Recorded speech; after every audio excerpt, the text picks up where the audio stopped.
کہ عمران خان صاحب اگر چاہیں تو وہ جیل سے باہر آ سکتے ہیں، جیسے کہ نواز شریف صاحب بھی جیل سے باہر آ گئے تھے۔ کوئی اور کوشش کر رہا ہے کہ ان کو ایکسٹینشن دلوائی جائے کسی نہ کسی طریقے سے، اسی لیے صدارتی آرڈیننس بھی جاری ہوا ہے۔ پیمرا کوئی آرڈر جاری نہیں کرتی، کوئی عدالت آرڈر جاری نہیں کرتی، بس کہیں سے ٹی وی چینلز اور اخبارات کی مینجمنٹ کو فون کیا جاتا ہے اور پھر اس فون کی بنیاد پر کام چلتا رہتا ہے۔ پریس فریڈم کے حوالے سے اور سینسرشپ کے حوالے سے جو اس وقت صورتحال ہے، یہ عمران خان کے دور حکومت سے بہت ہی بری ہے۔ جو لوگ ہمیں ڈکٹیشن دیتے ہیں یا ہم پر سینسرشپ لگا رہے ہیں، ان میں اخلاقی جرات نہیں ہے کہ خود سامنے آئیں اور کچھ اینکرز کو اپنے ساتھ ملا کے، کچھ کالم نگاروں سے اپنے حق میں کالم لکھوا کے یہ پاکستانی عوام کو بیوقوف نہیں بنا سکتے۔ یہ جب چیف جسٹس نہیں تھے تو یہ میڈیا فریڈم کے بہت بڑے لمبردار تھے، لیکن ان کے دور میں صحافیوں پہ جھوٹے مقدمات بنے، صحافی گرفتار کیے گئے۔ اسٹیبلشمنٹ سے وہ مذاکرات کر رہے ہیں علی مین گنڈا پور کے ذریعے، کافی عرصے سے کر رہے ہیں، لیکن انہوں نے کوئی ڈکٹیشن قبول نہیں کی ہے، اس لیے وہ ابھی تک جیل میں ہے۔ السلام علیکم ناظرین، میں ہوں سردار طیب خان اور آپ دیکھ رہے ہیں جی این ڈیجیٹل۔ ناظرین، آج میرے ساتھ جو شخصیت موجود ہیں کسی تعارف کے محتاج نہیں ہیں، سینئر صحافی ہیں، سینئر اینکر پرسن ہیں، حامد امیر صاحب موجود ہیں۔ سر بہت بہت شکریہ اپنا قیمتی وقت دینے کا۔ سر سب سے پہلے میرا کوشچن آپ سے یہ ہے کہ حکومت آئینی ترمیم لا رہی ہے، اس حوالے سے یہ خبریں چل رہی ہیں کہ حکومت کے ذریعے کوئی اور آئینی ترمیم لانا چاہ رہا ہے۔ آپ کی رائے میں کون کروانا چاہ رہا ہے ان سے آئینی ترمیم کے حوالے سے؟ جو بلاول بھٹو زرداری صاحب کی تقریر ہے سندھ ہائی کورٹ بار ایسوسی ایشن میں، اس کے مطابق تو وہ کہتے ہیں جی کہ یہ ہمارا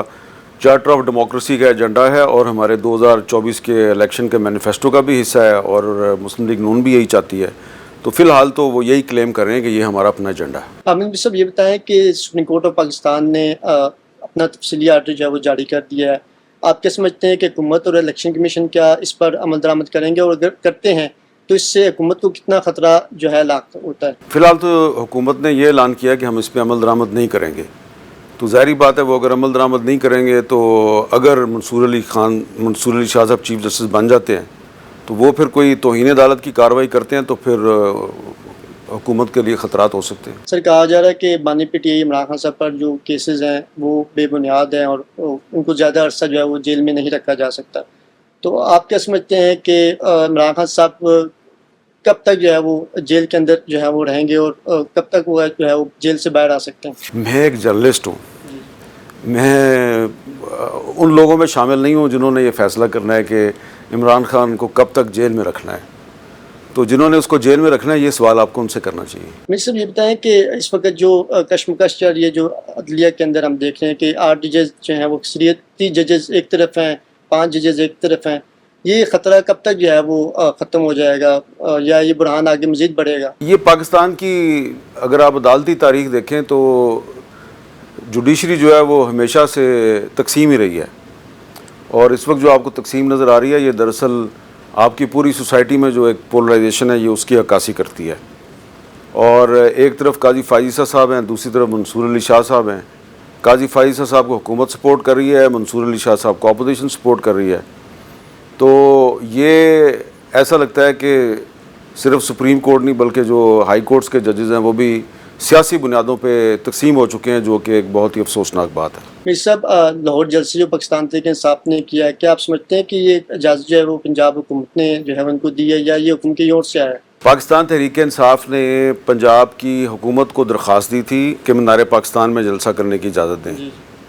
انہوں نے کہا کہ نہیں، آپ مینار پاکستان میں جلسہ نہیں کریں گے، آپ چنگی امر صدو میں جلسہ کریں گے۔ تحریک انصاف نے ان کی یہ بات مان لی، تو اب اگر تحریک انصاف اور مسلم لیگ نون اگر راضی ہیں اور دونوں جو ہیں وہ کسی کا نام نہیں لے رہے، تو آپ کیا چاہتے ہیں کہ میں کسی اور کا نام لوں؟ جب تحریک انصاف خود حکومت پنجاب کو درخواستیں دے رہی ہے کہ خدا کے لیے ہمیں جلسے کی اجازت دے دو، تو پھر انہوں نے اجازت دی ہے نا اس کو۔ عمران خان صاحب نے کہا ہے کہ وہ کسی سے مذاکرات نہیں کریں گے، نہ حکومت سے نہ اسٹیبلشمنٹ سے،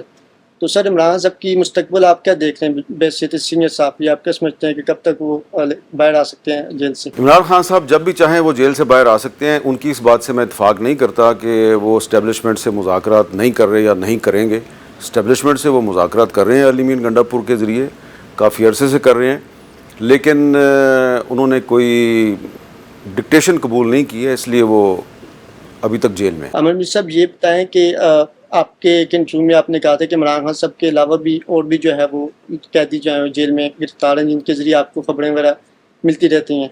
تو کیا عمران خان صاحب کی رہائی جو ہے وہ ممکن ہو سکتی ہے آنے والے دنوں میں؟ کہ عمران خان صاحب اگر چاہیں تو وہ جیل سے باہر آ سکتے ہیں، جیسے کہ نواز شریف صاحب بھی جیل سے باہر آ گئے تھے، تو وہ جب نہیں چاہ رہے تو نہیں آئیں گے۔ عمران خان صاحب نے میاں والی کا جو جلسہ ہے وہ کینسل کر کے راولپنڈی جلسے کا اعلان کیا۔ آج میں صحافیوں سے گفتگو میں کہا کہ راولپنڈی میں اگر جلسے کی اجازت نہیں ملتی تو ہم جو ہے وہ وہاں پروٹیسٹ کریں گے۔ تو آپ کو لگتا ہے کہ پنڈی میں ان کو جلسہ کوئی اسٹیبلشمنٹ کو میسج دینا چاہتے ہیں یا پھر وہ ویسے جلسہ کرنا چاہ رہے ہیں جیسے وہ کر رہے ہیں عمومی طور؟ میرا خیال ہے وہ ابھی پنڈی میں بھی جلسہ کرنا چاہ رہے ہیں، پھر میاں والی میں بھی کریں گے، اور پھر وہ 2 اکتوبر کو منار پاکستان لاہور میں بھی جلسہ کریں گے۔ تو وہ پنجاب میں ہی کوشش کر رہے ہیں موبلائز کرنے کی، یہ ان کی ایک پولیٹیکل اسٹریٹجی ہو سکتی ہے۔ سر لاسٹ میں کیا کہیں گے کہ نوجوانوں کے حوالے سے خاص طور سے موجودہ حکومت میں صحافیوں کے حوالے سے کیا کہیں گے؟ کیونکہ ہر حکومت میں ہم نے دیکھا ہے کہ صحافیوں پر ہر طرح کی آزادی اظہار رائے کے حوالے سے کافی قطعیاں ہوئی ہیں۔ فائر وال کے حوالے سے آپ نے اسلام آباد ہائی کورٹ میں ایک کیس بھی کیا ہوا ہے۔ تو سر صحافیوں کی جو پابندیاں ہیں یا جو ان پر قدریں ہیں یا ان پر جو ان کی جو آواز کو دبایا جاتا ہے، اس حوالے سے آپ کیا سمجھتے ہیں کہ موجودہ دور میں صحافی آزاد ہیں، وہ کھل کر سوال وغیرہ کر سکتے ہیں؟ دیکھیں، یہ ہے سب سے اہم سوال کہ آج کے دور میں پاکستان میں جو میڈیا کی آزادی ہے وہ کتنی ہے، اور میڈیا جو ہے وہ کتنا سچ بول رہا ہے، یہ ایک بڑا اہم سوال ہے۔ اب جو اس وقت پاکستان میں جو میڈیا کی صورتحال ہے وہ وہی ہے جو اس وقت پاکستان میں پارلیمنٹ کی اور جوڈیشری کی ہے۔ جس طرح آپ کو پارلیمنٹ کے اندر بہت پولرائزیشن نظر آ رہی ہے، اور پارلیمنٹ آپ کو ایسا لگ رہا ہے کہ کمزور ہے، اور پچھلے دنوں تو پارلیمنٹ کی بلڈنگ کے اندر سے جو قومی اسمبلی کے ممبران ہیں ان کو گرفتار کر لیا گیا، نقاب پوش گرفتار کر کے لے گئے۔ اس سے پتہ چلتا ہے کہ پارلیمنٹ کتنی کمزور ہے، اور جو جوڈیشری میں پولرائزیشن ہے وہ آپ کے سامنے ہے کہ چیف جسٹس قاضی فائز عیسیٰ صاحب جو ہیں وہ بظاہر تو یہ کہتے ہیں کہ جی میں ایکسٹینشن میں انٹرسٹڈ نہیں ہوں، لیکن دوسری طرف حکومت جو ہے وہ ایک کانسٹیٹیوشنل کورٹ بنانے کی کوشش کر رہی ہے، اور اس کا سربراہ قاضی فائز عیسیٰ صاحب کو بنانا چاہتی ہے۔ جس طرح قاضی فائز عیسیٰ صاحب نے ایک صدارتی آرڈیننس کے ذریعے اپنے اختیارات جو ہیں وہ بحال کروائے ہیں، اس سے تو یہ لگتا ہے کہ ان کا موڈ نہیں ہے۔ اگلے مہینے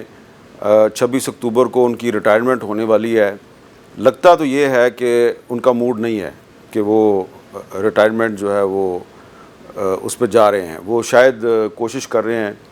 یا کوئی اور کوشش کر رہا ہے کہ ان کو ایکسٹینشن دلوائی جائے کسی نہ کسی طریقے سے، اسی لیے صدارتی آرڈیننس بھی جاری ہوا ہے۔ تو وہاں پہ بھی آپ کو پولرائزیشن نظر آ رہی ہے۔ جسٹس منصور علی شاہ صاحب جو ہیں وہ ان کی بات نہیں مان رہے۔ یہی صورتحال میڈیا میں بھی ہے، اور میڈیا میں آپ کو نظر آ رہا ہے کہ جب سپریم کورٹ آف پاکستان کا 8 ججز کا فیصلہ سامنے آتا ہے تو ٹی وی چینلز پر وہ صحافی جو ہیں وہ یہ اعلان کرتے ہیں کہ اس فیصلے پہ عمل درآمد نہیں ہوگا، جن کے بارے میں سب کو پتہ ہے کہ یہ کس کے ترجمان ہیں۔ تو اس کے بعد پھر شام کو جو حکومت ہے وہ بھی یہی کہتی ہے کہ اس فیصلے پہ عمل درآمد نہیں ہوگا۔ تو اب اس میں آپ دیکھیں کہ جب عمران خان صاحب کی حکومت تھی تو اس وقت بھی ہم یہی کہتے تھے کہ آئین اور قانون پہ عمل درآمد ہونا چاہیے۔ اس وقت جب پیمرا نے نواز شریف صاحب کے انٹرویوز پر پابندی لگائی تھی تو ہم نے اس کی مخالفت کی تھی۔ اب شہباز شریف صاحب کی حکومت ہے، اب عمران خان کی تصویر یا ان کا کلپ چلانے پر یا ان کی تصویر دکھانے پر یا ان کا بیان چلانے پر پابندی ہے، ہم اس کی بھی مخالفت کر رہے ہیں۔ لیکن ایک فرق ہے کہ عمران خان کے دور حکومت میں یہ جو پابندیاں تھیں یہ پیمرا کے ذریعے لگائی جاتی تھیں، اور باقاعدہ پیمرا ایک آرڈر جاری کرتی تھی، اور پھر ہم اس آرڈر کو کبھی اسلام آباد ہائی کورٹ میں کبھی کہیں پہ چیلنج کرتے تھے۔ تو جو کچھ بھی ہوتا تھا وہ بلیک اینڈ وائٹ میں ہمارے سامنے ہوتا تھا۔ اس دور میں جو پابندیاں ہیں، جو سینسرشپ ہے، یہ غیر اعلانیہ ہے۔ پیمرا کوئی آرڈر جاری نہیں کرتی، کوئی عدالت آرڈر جاری نہیں کرتی، بس کہیں سے ٹی وی چینلز اور اخبارات کی مینجمنٹ کو فون کیا جاتا ہے، اور پھر اس فون کی بنیاد پر کام چلتا رہتا ہے۔ اب عمران خان کی تصویر یا ان کا کلپ جو ہے وہ آپ کوئی ٹی وی چینل نہیں دکھاتا، اس بارے میں پیمرا کو کوئی آرڈر موجود نہیں ہے۔ اور جب ہم کہتے ہیں جی کہ یہ ایک غیر آئینی اقدام ہے اور ہمیں ڈکٹیشن قبول نہیں کرنی چاہیے، تو کہا جاتا ہے جی کہ یہ جو ہیں یہ پی ٹی آئی کے حامی ہیں۔ جبکہ میں وہ صحافی ہوں جس پہ پی ٹی آئی کے دور حکومت میں 9 مہینے کی پابندی رہی تھی. تو اس لحاظ سے دیکھا جائے تو یہ جو اس وقت جو ہو رہا ہے پاکستان میں، جو پریس فریڈم کے حوالے سے اور سینسرشپ کے حوالے سے جو اس وقت صورتحال ہے، یہ عمران خان کے دور حکومت سے بہت ہی بری ہے. اور کمپیئر کریں اگر آپ، تو اس وقت ہمیں پتہ تھا کہ پیمرا جو ہے اس کے ذریعے ہم پہ پریشر ڈلوایا جاتا ہے، سینسرشپ لگوائی جاتی ہے. اب پیمرا کا کوئی آرڈر ہی نہیں آتا اور ایک نامعلوم فون کال جو ہے اس پر میڈیا جو ہے اس کو ڈکٹیٹ کیا جاتا ہے. تو اس کا کیا مطلب ہے؟ اس کا مطلب یہ ہے کہ جو لوگ ہمیں ڈکٹیشن دیتے ہیں یا ہم پر سینسرشپ لگا رہے ہیں ان میں اخلاقی جرت نہیں ہے کہ خود سامنے آئیں. تو پہلے وہ پیمرا کو استعمال کرتے تھے، اب وہ ٹی وی چینلز اور اخبارات کے مالکان کو استعمال کرتے ہیں. اور ان کو یہ سمجھ نہیں آ رہی کہ یہ دنیا جو ہے وہ تبدیل ہو رہی ہے، اور اس تبدیل ہوتی ہوئی دنیا میں یہ اخبارات کی ہیڈ لائنز کو تبدیل کروا کے، ٹی وی چینلز کی ہیڈ لائنز کو تبدیل کروا کے، اور کچھ اینکرز کو اپنے ساتھ ملا کے، کچھ کالم نگاروں سے اپنے حق میں کالم لکھوا کے یہ پاکستانی عوام کو بیوقوف نہیں بنا سکتے. کیونکہ اب اگر میں ٹی وی چینل کی اسکرین پر آ کر میں جھوٹ بولنا شروع کر دوں تو پبلک بیوقوف تو نہیں ہے، اس کو فوراً سمجھ آ جائے گی یہ حامد میر جو ہے نا اس نے کہیں نہ کہیں اپنا کام فٹ کر لیا ہے، اس لیے اب یہ ہمارے ساتھ غلط بیانی کر رہا ہے. تو جو لوگ اس وقت میڈیا پہ آ کے اور حکومت کے غیر آئینی اقدامات اور سینسرشپ کی انڈائریکٹ سپورٹ کرتے ہیں، ان کو پتہ ہے، اچھی طرح پتہ ہے کہ وہ غلط کام کر رہے ہیں. لیکن وہ یہ غلط کام کیوں کرتے ہیں؟ اس لیے کرتے ہیں کہ ان کے کچھ مفادات ہیں. اور اس لیے ہم نے پہلے بھی عمران خان کے دور میں بھی سینسرشپ کو مسترد کیا تھا، ہم آج بھی مسترد کرتے ہیں، اور آئندہ بھی جو حکومت آئے گی اس نے بھی اگر سینسرشپ لگائی ہم اس کو بھی مسترد کریں گے. لیکن افسوس مجھے یہ ہے کہ جتنی سینسرشپ موجودہ چیف جسٹس قاضی فائز عیسیٰ کے دور میں ہم نے دیکھی ہے پچھلے 1 سال کے دوران، کیونکہ یہ جب چیف جسٹس نہیں تھے تو یہ میڈیا فریڈم کے بہت بڑے لمبردار تھے، لیکن ان کے دور میں صحافیوں پہ جھوٹے مقدمات بنے، صحافی گرفتار کیے گئے. ان کو اچھی طرح پتہ ہے کہ کون کس طریقے سے ہم پہ سینسرشپ لگاتا ہے. وہ بالکل اپنا خاموشی سے کام کر رہے ہیں، بلکہ الٹا وہ اب الزام لگاتے ہیں کہ جو میڈیا کے لوگ جو ہیں، رپورٹرز ہیں، یہ بکے ہوئے لوگ ہیں. اب انہوں نے وہی زبان بولنی شروع کر دی ہے جو ایک زمانے میں ان کے خلاف جو لوگ ریفرنس لے کے آئے تھے، وہ لوگ جو زبان بولتے تھے اب وہی زبان قاضی فائز عیسیٰ صاحب بول رہے ہیں. تو کوئی بات نہیں، ہم نے اس سے بھی برا وقت دیکھا ہے، وہ وقت گزر گیا تو یہ بھی گزر جائے گا.